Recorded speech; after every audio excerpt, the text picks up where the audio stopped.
My name is Nate Fischer, and I fix broken things for a living. Air conditioners, heating units, ventilation systems, anything that keeps people comfortable in their little bubbles of denial. 38 years old, hands permanently stained with grease, and married to a woman who thinks I'm as replaceable as a dirty air filter. The irony isn't lost on me that I spend my days fixing other people's climate control, while my own marriage has been stuck on deep freeze for months. It started with the small things. Erica coming home later from her job at TechFlow Solutions, claiming extra hours in HR. Her phone face down on every surface like a guilty secret. New perfume that smelled expensive, too expensive for our budget. The way she'd shower immediately after walking through the door, like she was washing off evidence. "You're paranoid, Nate," she'd say, with that practiced smile that used to make my heart skip. Now it just made my stomach turn. "I'm working hard for us. For our future." Our future. Right. I was under the Henderson's AC unit on Maple Street when Todd called. My best friend since high school, ex-cop turned security consultant, voice gravelly from too many cigarettes and not enough sleep. "You free for a beer tonight? Got something to tell you about your wife." My wrench slipped, scraping knuckles against the metal housing. "What kind of something?" "The kind that requires alcohol and privacy." That evening, at Murphy's Bar, a dive that smelled like stale beer and broken dreams, Todd slid a manila envelope across the scarred wooden table. Inside were photos, grainy surveillance shots of Erica's car parked outside the Marriott downtown. Timestamps showed a pattern, every Tuesday and Thursday for the past 6 weeks. "Who?" I asked, though part of me already knew. "Wes Dalton, her boss. Also her ex from college, in case you forgot." I hadn't forgotten. Wes Dalton, 39 years old, 6'2", drove a souped-up Mustang and wore suits that cost more than I made in a month. When Erica got hired at TechFlow, she'd mentioned casually that her new supervisor was someone she'd dated briefly in college. "Ancient history," she'd laughed.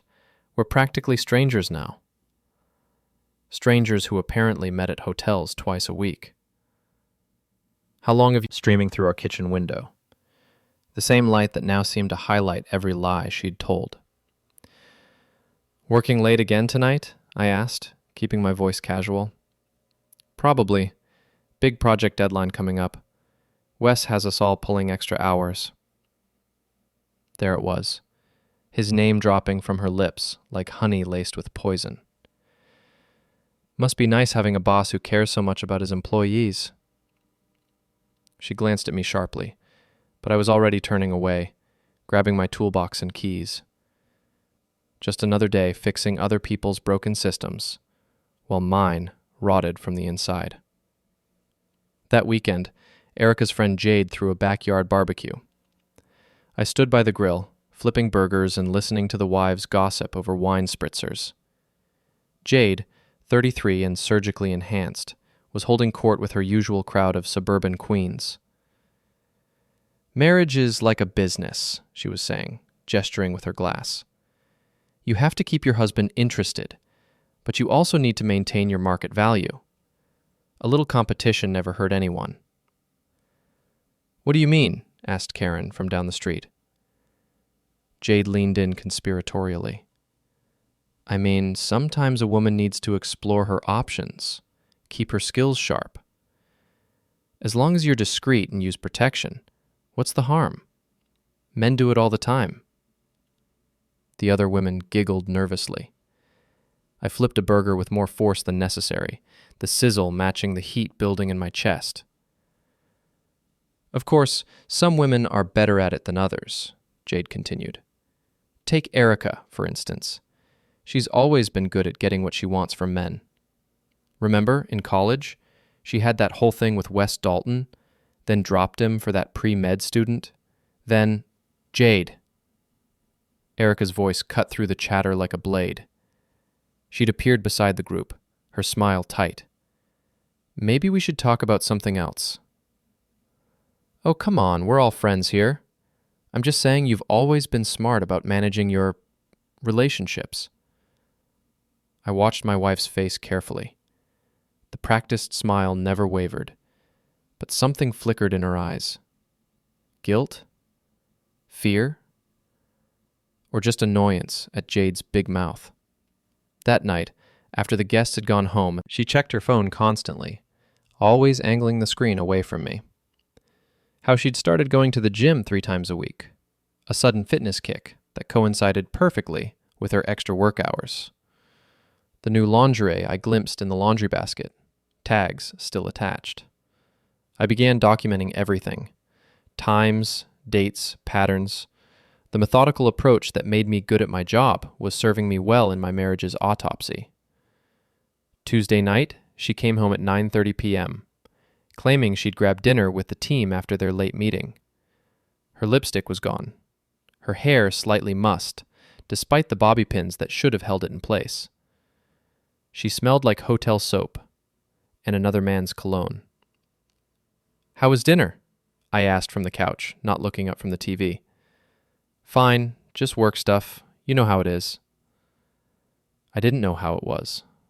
I'd never cheated on my wife, but I was learning fast. Thursday followed the same pattern.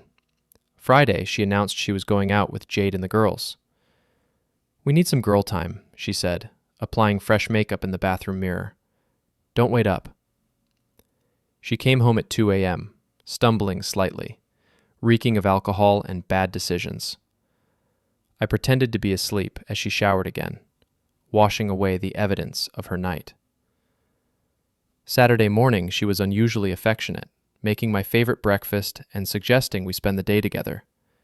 Guilt intimacy was apparently on the menu, but I wasn't hungry. "Rain check," I said. "Todd wants help with his deck." The relief in her eyes was microscopic, but unmistakable. That afternoon, I sat on Todd's half-built deck, drinking beer and watching him measure boards with the precision of a former cop. "You're going to confront her," he said. It wasn't a question. "Eventually. What's the plan?" I took a long pull from my beer, tasting the bitterness. "You know what I learned in 20 years of HVAC work? Sometimes a system looks fine on the surface, but the rot goes deep. You can't just patch the visible damage. You have to expose everything. See how far the corruption spreads." Todd paused in his measuring. "That sounds ominous." "Does it? I was just like leaky ducks. Eventually, they all get exposed." She stood there in our living room, still in her work clothes that were now wrinkled in all the wrong places, and I watched her calculate her next move. Deny everything? Admit to drinks but nothing more? Go on the offensive? She chose option 3. "You know what, Nate? Yes, I had drinks with Wes. Yes, we talked about more than work. And yes, maybe I've been spending time with someone who actually appreciates me, who doesn't treat me like a piece of furniture that came with the house." The admission hit like a punch to the solar plexus, but I kept my voice level. "How long? Does it matter?" "It matters to me." She laughed, a bitter sound that echoed off our walls. 2 months. And before you ask, yes, we've slept together. But I used protection, so it doesn't really count. It's not like I was trying to get pregnant or leave you. It was just fun. The casual cruelty of it, the dismissive wave of her hand, the way she minimized 20 years of marriage to just fun, should have sent me into a rage. Instead, I felt that cold calculation settle deeper into my bones. "I see," I said. She blinked, clearly expecting more of a reaction. "That's it? That's all you have to say?" "What would you like me to say, Erica?" "I don't know. Something. Anything. Fight for me. Get angry. Demand I choose. Show me you actually care." I looked at my wife, really looked at her. The woman I'd married, built a life with, trusted completely. The woman who'd just told me she'd been sleeping with her ex-boyfriend for 2 months, but it didn't count because she'd used protection. "I care," I said quietly. "More than you'll ever know." Something in my tone made her step back. "Nate, I'm going to bed. Lock the door when you come up." I left her standing in the living room, and for the first time in months, I slept soundly. The waiting was over. Now the real work could begin. The next morning, I woke up with the clarity that comes after a storm passes. Erica was already gone. Early meeting, according to the note on someone for 8 years, is that you know their routines, their blind spots, their assumptions. Erica assumed I was predictable, passive, the kind of man who'd sulk and drink beer and eventually forgive her because it was easier than starting over. She was about to learn how wrong she could be. That evening, she came home at a reasonable hour, bearing takeout from my favorite Thai place like a peace offering. "I thought we could talk," she said, setting the containers on the kitchen table. "About last night. About us." "Sure," I said, getting plates from the cabinet. "What did you want to talk about?" She seemed surprised by my calm tone. "Well, I know what I said was harsh. Maybe I could have been more diplomatic." "You mean about sleeping with your boss for 2 months?" She flinched. "Don't be crude. Sorry. Making love to your boss for 2 months." "Nate, coincing an affair with your boss for 2 months." "It's not an affair. Affairs are emotional. This is just physical." I spooned pad thai onto my plate, considering this distinction. "I see. So you're not in love with him?" "No, of course not. I love you. But you enjoy having intimacy with him more than with me." Her silence was answer enough. "Well," I said, taking a bite of noodles, "at least you're using protection." Over the following weeks, I became a student of my wife's deception. She had patterns, tells, rituals. Tuesday and Thursday late meetings were always followed by long showers and immediate laundry. She'd check her phone obsessively on Monday and Wednesday, presumably making arrangements. Friday night, girls' nights, had become more frequent, though Jade had mentioned to me at the grocery store that she hadn't seen Erica in weeks. I installed a small GPS tracker on her car, a device I'd originally bought to keep track of my work van after it was stolen last year. $29 on Amazon, magnetic attachment, real-time location updates to my phone. Completely legal to track my own wife's vehicle. The data was illuminating. Tuesday and Thursday trips to the Marriott downtown, always between 6 and 10 p.m. Friday night visits to Wes Dalton's house in the upscale Riverside neighborhood. Weekend shopping trips that included stops at Victoria's Secret and expensive restaurants I'd never been to. She was living a double life, and I was funding it. Wiping grease from my hands. "I'm not planning anything illegal. That's not what I asked. It's the only answer you're getting."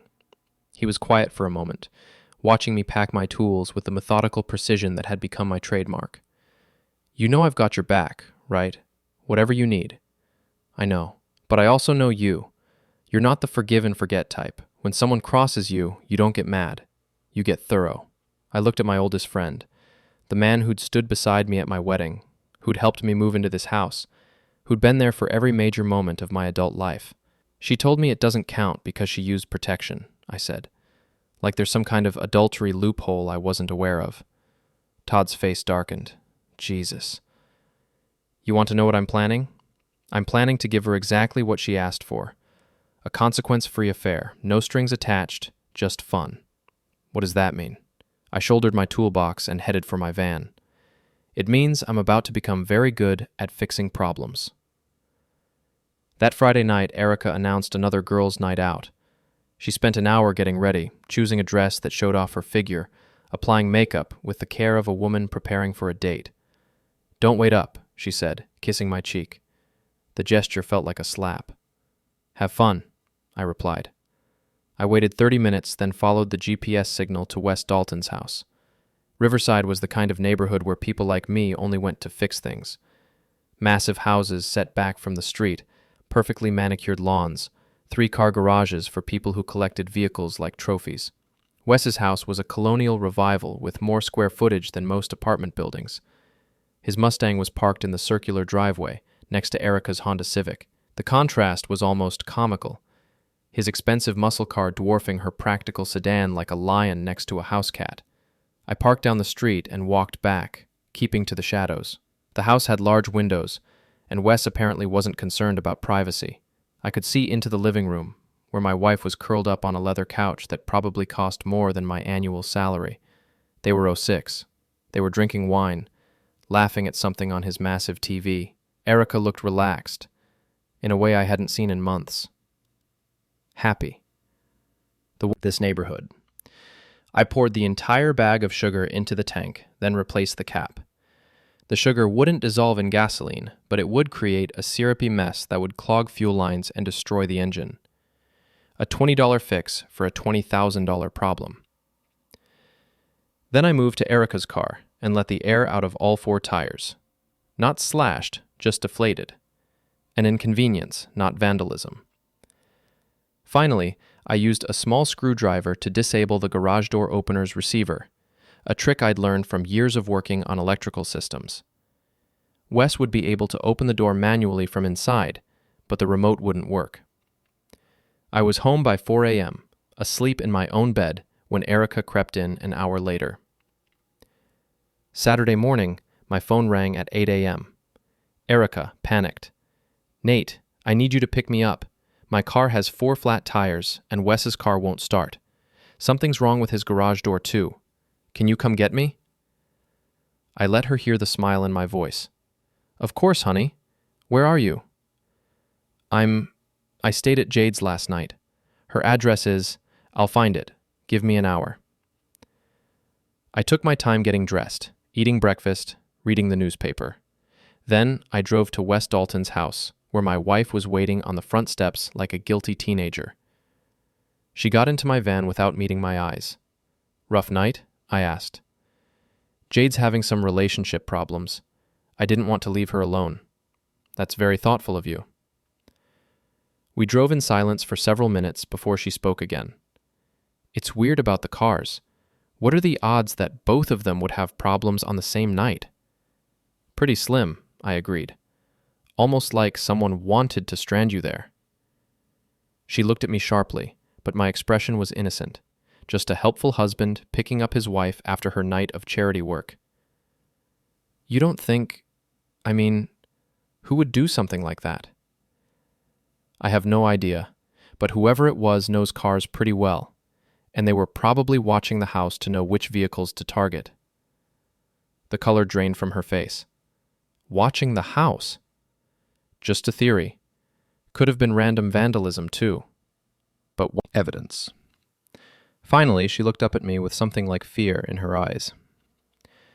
"Nate, if someone was watching me, if someone knew about..." "About what?" "About my friendship with Wes." I set down my coffee cup and gave her my full attention. "Are you asking if I had anything to do with what happened Friday night?" "Did you?" "Erica, I was here all night. You can check the security system if you want. I armed it at 10 p.m. and didn't disarm it until you came home." "All true. The security system showed I was home. It just didn't show when I left, through the basement window that wasn't connected to the alarm." "But if someone was watching, if they knew about us, then maybe you should be more careful about where you park your car." She stared at me for a long moment, and I could see her trying to read my expression, looking for cracks in my facade. But I'd had weeks to practice this face. The concerned husband, the innocent victim. "Maybe," she said finally, "I should cool things down with Wes for a while." "That's probably wise. Wouldn't want to give people the wrong impression." Right. The wrong impression. But even as she said it, I could see her phone buzzing with text messages, and I could see her fingers itching to respond. The sugar in Wes's gas tank would take a few days to do its work. The real damage would come when he tried to start the car Monday morning, when the syrupy mess hit the fuel injection system and turned his engine into an expensive paperweight. I had time to prepare the next phase. That night, after Erica went to bed, I sat in my workshop and planned. I had notebooks full of information now, patterns, schedules, weaknesses. Erica thought she was being careful, but she was predictable. They both were. She'd try to contact Wes Monday, probably arrange to meet somewhere more discreet. They'd be paranoid about being watched, which would make them sloppy in other ways. And I'd be ready. Monday morning brought the sound of Erica's phone buzzing like an angry wasp. She was in the shower, so I glanced at the screen. 3 missed calls from Wes. 2 text messages I couldn't read without her passcode. When she emerged, hair wrapped in a towel, she grabbed borrow my car. Of course, that's what friends do. The word friends hung in the air between us like a challenge. That evening, Erica announced she was taking Wes's car shopping after work. He needs something reliable while his Mustang is in the shop. I know cars better than he does. This was news to me. In 8 years of marriage, I'd never seen her demonstrate any automotive knowledge beyond knowing where to put gas. That's very helpful of you. I'll probably be late. Car shopping takes time. I'm sure it does. She left at 7 a.m., earlier than usual, and according to my GPS tracker, went straight to Wes's house instead of the office. They spent an hour there before driving to TechFlow together in her car. I used the time to make some calls. Todd, I need a favor. What kind of favor? The legal kind. If someone wanted to protect their assets in a divorce, hypothetically, what would be the first steps? There was a long pause. Hypothetically? Completely hypothetical. Well, hypothetically, they'd want to document everything. Bank statements, property deeds, investment accounts. They'd want to establish separate accounts, maybe move some money around. All legal, all documented, all done before filing any papers. And if they had a friend who was a retired cop, someone who understood evidence and documentation, hypothetically, that friend might be very helpful in making sure everything was done by the book. Thanks, Todd. Nate, this hypothetical person, they're not planning anything stupid, are they? Define stupid. Anything that involves me visiting them in jail. No jail time, I promise. That afternoon, I opened a new checking account at a different bank. Then I transferred half our savings, my legal half according to Ohio's equitable distribution laws. I documented everything, kept every receipt, every transaction record. Erica came home at 10 p.m., flushed and excited. We found the perfect car, she announced. A BMW 3 Series, barely used. Wes is getting such a good deal. That's great. How's he paying for it? Well, that's the thing. His credit is tied up. Conviction. Erica, I'm not stupid. I know about the hotels, the Friday nights at his house, the lingerie, the new perfume. I know about all of it. She stared at me, her mouth opening and closing like a fish out of water. The question is, I continued, what are we going to do about it? I don't know what you want me to say. I want you to say you'll call the dealership tomorrow and cancel that loan application. I can't do that. Wes is counting on me. And I'm your husband. You're also being unreasonable. I stood up, walked to the kitchen counter, and picked up the bank statement that had arrived that morning, the one showing our savings account balance. You want to know what's unreasonable? This. I handed her the statement. She looked at it, confused. What am I looking at? Our savings account. Notice anything different? Her eyes widened as she saw the balance. Where's the money? Safe, in an account that doesn't have your name on it.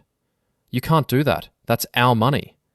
Actually, it's my money, earned during our marriage, which makes it marital property, which means I'm entitled to half. I took exactly half. You're being vindictive. I'm being practical. You just committed us to a $40,000 loan without consulting me. Clearly, I need to protect our remaining assets. She sank into a chair, the bank statement trembling in her hands. What do you want from me? I want you to choose. Choose what? Him or me? The affair or the marriage? You can't have both. It's not that simple. It's exactly that simple. She was quiet for a long moment, staring at the bank statement like it might change if she looked hard enough. And if I choose you? Then you end it with Wes. Completely. No more meetings, no more hotels, no more car loans. You transfer to a different department or find a new job. We go to counseling, we try to rebuild. And if I choose him? Then we get divorced. You can co-sign all the loans you want with your own money. She looked up at me, and for the first time in months I saw the real Erica. Not the manipulative woman who'd been lying to me. Not the guilt morning researching divorce lawyers. Todd called at lunch. Heard from a buddy at the dealership. Someone tried to co-sign a BMW loan yesterday, but the application got flagged for unusual activity. What kind of unusual activity? The kind that happens when one of the applicants suddenly has no verifiable income or assets. I smiled. Imagine that. You know, most people would just hire a private investigator and file for divorce. Most people aren't married to Erica. What makes her so special? She thinks she's smarter than everyone else. Always has. She thinks she can manipulate her way out of any situation, charm her way past any consequence. It's time someone taught her otherwise. And that someone is you? That someone is reality. I'm just helping it along. That evening, Erica came home looking defeated. The BMW deal had fallen through. Something about financing issues. Wes was back to driving a rental car, and apparently not happy about it. Bad day? I asked. The worst.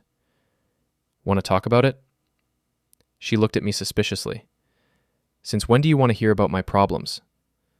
Since always. I'm your husband, remember? Are you? Because it feels like you're my adversary. I'm whatever you make me, Erica. She poured herself a large glass of wine and sat across from me at the kitchen table. Wes thinks you're sabotaging us. Us? Him. He thinks you're sabotaging him. Via, how would I do that? I don't even know the man. The car vandalism, the loan problems. He thinks it's too much of a coincidence. Sometime. She studied my face, looking for tells. I think my husband is a lot more devious than I gave him credit for. Is that a compliment? I'm not sure. We sat in silence for a moment, the weight of 8 years of marriage pressing down on us like a collapsed ceiling. I talked to a lawyer today, she said finally. So did I. What did they tell you? That adultery doesn't affect property division in Ohio, but it can impact spousal support, especially if the cheating spouse spent marital assets on the affair. Her wine glass stopped halfway to her lips. What's that truth? Friday, I said. You have until Friday. But I could already see the decision in her eyes. Wednesday morning brought a text message that changed everything. Can't do this anymore. Choose him. Want the divorce. I stared at the message over my coffee, feeling something that might have been disappointment. Part of me had hoped she'd fight for us, that she'd realize what she was throwing away. The bigger part of me was relieved. Now the gloves could come off. I forwarded the message to Todd with a note. It's time. He called back within minutes. You sure about this? She made her choice. What do you need? Everything we discussed, and I need it fast. Give me 2 hours. I called in sick to work again and drove to Todd's house. He had everything ready. Divorce papers from his lawyer friend, documentation of all my financial moves, and a manila folder thick with surveillance photos. This is everything? I asked, flipping through the evidence. 3 months of adultery, documented and dated. Hotel receipts, restaurant charges on credit cards, GPS locations, photographs. All legally obtained. And the other thing? He handed me a second folder. Employment records for TechFlow Solutions, their HR policies regarding workplace relationships, harassment guidelines, ethics violations. Your wife and her boss have been violating about 6 different company policies. Who's their biggest client? MedTech Industries. 70% of TechFlow's revenue. Very conservative company. Very concerned about their public image. I smiled. Perfect. Nate, you sure you want to go nuclear? There's no coming back from this. She's the one who lit the fuse. I'm just making sure the explosion is big enough to be seen from space. That afternoon, I paid a visit to my lawyer. Not the one Todd had recommended, but a different one. A woman named Patricia Holbrook, who specialized in high-conflict divorces and had a reputation for being absolutely ruthless. I want everything, I told her, sliding the folders across her desk. The house, the cars, alimony, everything. She spent an hour reviewing the documentation, occasionally whistling under her breath. This is very angrier. I was angry. Now I'm just tired. She seemed almost disappointed by my lack of drama. We'll need to discuss the financial arrangements. Already handled. You'll be hearing from my lawyer tomorrow. Your lawyer? Patricia Holbrook. I think you'll like her. She's very thorough. The color drained from Erica's face. Everyone in town knew Patricia Holbrook's reputation. Don't you think we should try mediation first? Keep things friendly? Friendly? I laughed. Erica, you've been sleeping with your boss for 3 months. You tried to co-sign a car loan without telling me, and you just texted me this morning that you're choosing him over our 8-year marriage. What exactly about this situation suggests we should be friendly? I just meant you want to control the narrative. You want to manage the consequences, minimize the damage to your reputation. But that's not how this works. What do you want from me? Nothing. You've already given me everything I need. Friday morning, Patricia Holbrook's office served Erica with divorce papers at her workplace. According to Todd's contact at TechFlow, she was called into HR immediately afterward. The papers included a detailed accounting of the affair, complete with dates, locations, and financial expenditures. They also included a request for full disclosure of all workplace relationships and potential ethics violations. By noon, Wes Dalton had been called into HR as well. By 2 p.m., both of them were suspended, pending a full investigation. Erica called me, hysterical. You bastard! You got us both fired! I didn't get anyone fired. You violated company policy. I just made sure the company knew about it. This is my career. You should have thought of that before you decided to sleep with your boss in company time. Hotel receipts show charges during business hours, Erica. You were billing TechFlow for the time you spent screwing Wes at the Marriott. The line went quiet. That's fraud, I continued. Billing a client for services not rendered. I'm sure their biggest client, MedTech Industries, will be very interested to know how their consulting fees were actually being spent. You're destroying my life. I'm revealing affair as evidence of financial misconduct. Apparently, he's been hiding assets, and the affair gave them grounds to freeze everything. So he's broke. Broker than broke. His wife gets the house, the boat, half his retirement, plus alimony, plus child support for their 2 kids. And Erica? Well, that's where it gets interesting. Turns out she's not the only woman Wes has been seeing. His secretary came forward with her own story. Apparently, this is a pattern for him. I set down my beer. How many others? At least 3 that we know of. All employees, all during company time. All potential lawsuits waiting to happen. The scope of it was staggering. Erica hadn't been special, hadn't been chosen. She'd just been convenient. Does she know? She does now. The HR investigation turned up everything. Phone records, hotel receipts, credit card statements. Your wife was just the most recent in a long line of workplace conquests. I should have felt vindicated, but instead I felt something closer to pity. Erica had blown up her marriage, her career, and her future for a man who saw her as just another notch on his belt.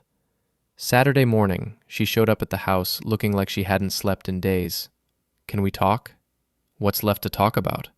I made a mistake, a huge, terrible mistake, but we can fix this. I'll do anything, counseling, therapy, whatever you want. Just don't go through with the divorce. Why? Because you lost your job? Because Wes turned out to be a serial cheater? Because you're about to lose everything? Because I love you. No, you don't. You love the idea of not facing the consequences of your choices alone. That's not true, isn't it? Where was this love when you were meeting him at hotels? Where was this love when you were co-signing car loans? Where was this love when you texted me that you were choosing him? She started crying, and for a moment I remembered why I'd fallen in love with her in the first place. She'd been vulnerable then too, but it had seemed genuine. "I can't do this alone," she whispered. "You should have thought of that before you made sure you wouldn't have to." "What does that mean?" Why he's suddenly unavailable.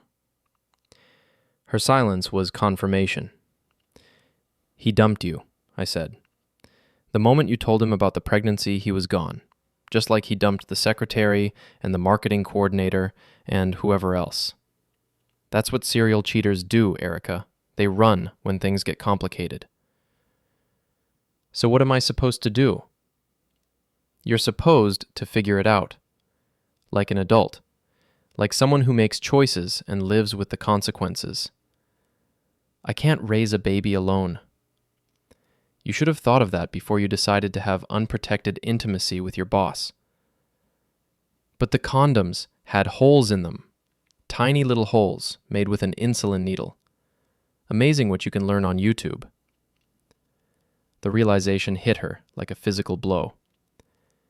"You sabotaged the condoms?" "I gave you exactly what you asked for. A consequence-free affair. No strings attached. Just fun." "You're insane." "I'm thorough. There's a difference." She stared at me like she was seeing me for the first time. "Who are you?" "I'm the man you chose to betray. I'm the husband you decided to humiliate. I'm the person you thought was too stupid, too passive, too predictable to fight back." "I never thought you were stupid. Yes, you did. You thought you could manage me, control the situation, have your cake and eat it too. You thought you were smarter than everyone else." "What happens now?" "Now you get to find out how smart you really are." The next few weeks unfolded like a controlled demolition. Each day brought new revelations, new consequences, new evidence of just how deep the rot had spread. Erica moved in with her mother, a bitter woman who'd never liked me, but liked her daughter's situation even less. According to neighborhood gossip, their reunion was explosive. Mrs. Patterson had spent 8 years telling anyone who'd listen that her daughter had married beneath her station. Now she was faced with the reality that her perfect daughter was unemployed, pregnant, and facing a divorce that would leave her with nothing. Todd kept me updated on the fallout. TechFlow was hemorrhaging clients as word spread about the company's ethical issues. Was untouchable, protected by his position and charm. Now he was learning what happened when the protection disappeared. What about Erica? Struggling.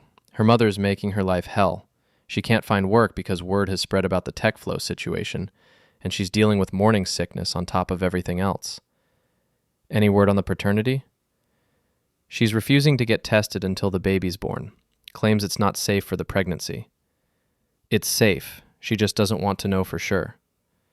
Can't blame her. If it's Wes's kid, she's truly screwed. If it's yours, it's not mine. Todd studied my face. How can you be so sure? Because I've been documenting everything for months, including when we had intimacy and when we didn't. The timeline doesn't work. Jesus, Nate, you documented your own intimate life? I documented my marriage, all of it, every lie, every excuse, every night she came home smelling like another man. He shook his head. That's either incredibly smart or incredibly disturbed. It's evidence, and evidence doesn't lie. The following week, Patricia Holbrook called with an update on the divorce proceedings. Your wife's lawyer is pushing for a settlement, she reported. They want to avoid a trial. What kind of settlement? 50-50 split of assets, no alimony, shared custody of any children. I laughed. Counteroffer. I keep the house, the cars, and my retirement accounts. She gets her personal belongings and whatever debt she's accumulated. No alimony, no child support for a kid that isn't mine. That's harsh, even by my standards. She committed adultery, violated her employment contract, and got pregnant by another man. In what universe does she deserve 50% of anything? The universe where Ohio is a no-fault divorce state. Then we go to trial. Let a jury hear about the affair, the fraud, the pregnancy. Let them decide what she deserves.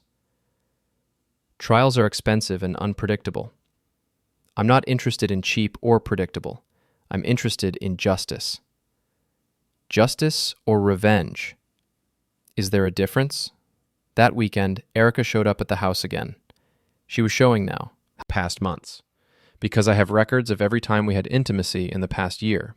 Dates, times, circumstances. The last time was March 15th. You're due in December, which puts conception around mid-March. But you were already pulling away by then, already making excuses. We had intimacy once that month, and you were on your period 3 days later. She stared at the folder like it might bite her. You kept records of our intimate life? I kept records of our marriage, including the parts that stopped happening. That's sick. What's sick is lying about paternity to try to trap your husband into supporting another man's child. I never said it was yours. You never said it wasn't. Because I don't know for sure. Yes, you do. Just like you knew Wes was married when you started sleeping with him. Just like you knew he was using you when he refused to leave his wife. Just like you knew he'd run the moment things got complicated. She started crying again, and this time I felt nothing. No sympathy, no regret, no desire to comfort her. "Where is he?" she asked. "Wes. Where did he go?" "Florida, last I heard. But he's not coming back." "How do you know?" "Because men like Wes don't take responsibility. They run. They find new jobs, new women, new lives. They leave the consequences for other people to deal with." "So what am I supposed to do?" "You're supposed to grow up. You're 34 years old, pregnant, and alone. Figure it out." "I can't do this by myself." "You should have thought of that before you decided to blow up your marriage for a man who was never going to choose you." She wiped her eyes, and for a moment I saw a flash of the old Erica, the manipulative one, who thought she could charm her way out of any situation. "What if I told you I made a mistake? What if I said I was sorry and wanted to work things out?" "I'd say you're about 6 months too late." "People can change." "No, they can't. They can pretend to change when they're desperate, but fundamentally, people are who they are. You're someone who lies, cheats, and manipulates. That's not going to change years of marriage, reduced to folders full of photographs and bank statements and hotel receipts. Todd found me there at midnight, nursing a beer and staring at the wall. "You okay?" "Define okay." "Still breathing, not in jail, haven't murdered anyone." "Then I'm okay." He pulled up a chair and opened his own beer. "You know, most people would have just hired a private investigator and filed for divorce. Quick, clean, simple." "I'm not most people." "No, you're not. You're thorough." She said I was sick, for keeping records, for documenting everything. Maybe you are, but you're also right. About what? About consequences, about choices, about the fact that actions have results, even when people don't want them to. We sat in comfortable silence for a while, two middle-aged men contemplating the wreckage of a marriage and the price of betrayal. "What happens now?" Todd asked. "Now we wait for the paternity test results. We go to trial. We let a jury decide what 8 years of marriage is worth when one spouse spends 3 months of it sleeping with someone else." "And after that?" "After that, I start over. 40 years old, divorced, living alone in a house that used to be a home." "Sounds lonely." "Sounds peaceful." But even as I said it, I wondered if that was true. The anger had sustained me through months of planning and plotting. The desire for revenge had given me purpose, direction, a reason to get up every morning. What would I have when it was over? The answer came sooner than expected. 3 weeks later, the paternity test results arrived by certified mail. I didn't need to open the envelope to know what it said. Erica's reaction when the blood was drawn had told me everything. She'd cried through the entire procedure, not from pain, but from the knowledge that her last desperate gambit was about to fail. The results confirmed what I already knew. I was not the father. I forwarded the results to Patricia Holbrook and settled back to wait for the final phase of the divorce proceedings. Motel 6 on Route 9, but he checked out this afternoon. Nate, I think he's planning something stupid. Like what? Like breaking into your house, like confronting you, like trying to find evidence that you sabotaged his life. I didn't sabotage his life. He did that himself. You and I know that, but desperate people don't think clearly, and, from what I hear, he's very desperate. I walked through the house, checking locks, testing the security system. Everything was secure, but I felt exposed, vulnerable in a way I hadn't experienced since this whole thing began. What do you think he wants? Money, probably, or evidence he can use to blame someone else for his problems. Maybe he thinks you have something on him, something he can destroy. I don't have anything. Everything I used was public record or legally obtained. He doesn't know that. In his mind, you're the reason his life fell apart. You're the reason he lost his job, his wife, his kids, his future. He's the reason for all of that. Try explaining that to a drunk, desperate man with nothing left to lose. I spent the rest of the night awake, watching the street, waiting for headlights that never came. But I knew Todd was right. Wes would come. Men like him always did, eventually. They couldn't accept responsibility for their own failures, couldn't face the fact that their choices had consequences. The next evening, I prepared. I'd learned a lot about home security during my years as an HVAC technician. Alarm systems, motion sensors, camera placement, it was all part of the job when you worked in people's houses.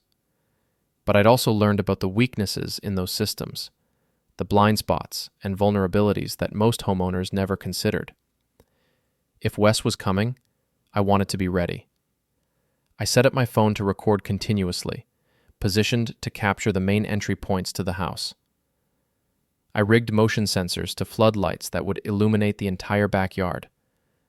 And I prepared a few surprises of my own, using the tools and knowledge I'd accumulated over 20 years of repair work. Nothing dangerous. I wasn't interested in hurting anyone, but I wanted Wes to understand that breaking into my house was a mistake he'd regret. He came at 3 a.m. on Thursday. Device I'd built using HVAC components, a compressed air system that would trigger when the door was forced open. Wes jimmied the lock and pushed the door open.